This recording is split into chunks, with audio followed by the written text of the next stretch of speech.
Alors sans tarder, j'aimerais inviter deux jeunes chrétiens qui ont pu expérimenter de manière personnelle, puissante, extraordinaire, la grâce de Dieu. Deux parcours différents, mais la même grâce. Alors j'invite une toute jeune, elle s'appelle Heidi. Où est-ce que tu es, Heidi? Est-ce que tu veux bien venir? Est-ce qu'on peut l'encourager? Voilà. Il n'y a pas d'âge pour expérimenter la grâce de Dieu. Et Heidi a ce privilège de l'avoir pu connaître si jeune. Alors, tu vas te présenter, Heidi. Tu vas nous dire un peu quel a été ton parcours, d'où tu viens, et ainsi de suite. On y va. Bonjour à tous, je m'appelle Heidi. Je viens d'avoir 14 ans.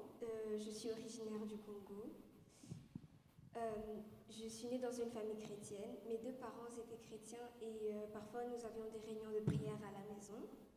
À mes 8 ans et demi, ma mère est morte d'une crise cardiaque et mon père m'a ramenée en Belgique pour me changer les idées chez ses frères et sœurs.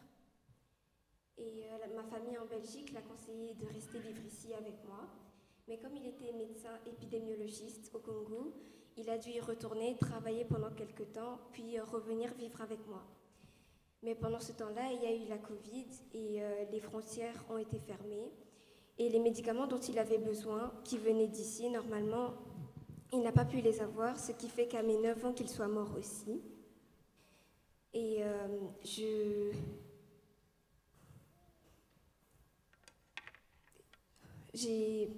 mon adaptation ici n'a pas été très facile parce que j'étais très attachée à mes parents.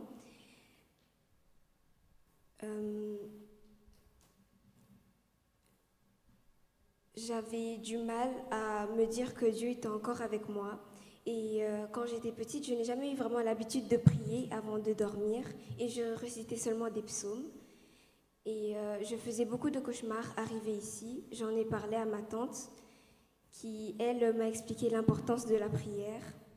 Et en priant, mes cauchemars se sont arrêtés. Et elle m'a aussi conseillé d'écouter des enseignements. En écoutant certains témoignages, je me suis dit que Dieu ne m'aimera jamais comme il a aimé ces personnes et que tout ce qu'il a fait dans leur vie, qu'il ne fera jamais ça dans la mienne, parce que la plupart ont eu la grâce de grandir avec leurs parents et Dieu ne m'a pas fait cette grâce. Et un soir, j'ai prié et je lui ai demandé s'il était vraiment avec moi et si j'avais vraiment la foi. Et plusieurs soirs après cette prière, j'ai commencé à arriver de situations qui me montraient la puissance de Dieu et à quel point il était là avec moi. C'est ça qui m'a poussée à me baptiser et à commencer un nouveau départ avec mon Seigneur. Wow, gloire à Dieu. Et ton baptême ne date pas de longtemps, c'était le 29 septembre. Et Heidi, depuis lors, cette révélation personnelle que le Seigneur t'a accordée, à quoi ressemble ta vie aujourd'hui? Est-ce que tu vois ton avenir de manière sereine? Comment tu regardes vers l'avenir depuis que tu as accepté Jésus dans ton cœur? Maintenant, j'ai appris à le faire confiance et je ne sais pas par quoi je vais passer, où est-ce qu'il va m'emmener, mais je garde confiance en lui et je sais que c'est lui qui a le contrôle de ma vie et je sais de quoi il est capable de faire. Donc, je lui laisse le choix de m'emmener où il veut, de faire ce qu'il veut de moi et je lui déclare ma vie. Waouh, formidable, gloire à Dieu. Amen. Heidi, on est à tes côtés parce que merci Seigneur pour sa tante que Dieu a utilisée pour orienter Heidi. Mais maintenant, Christ a aussi une famille. Nous sommes sa famille. Et on t'aime beaucoup, Heidi. Et rappelle-toi que tu as des frères et sœurs en Christ, les jeunes qui sont de ton âge. Mais toute l'Église est avec toi.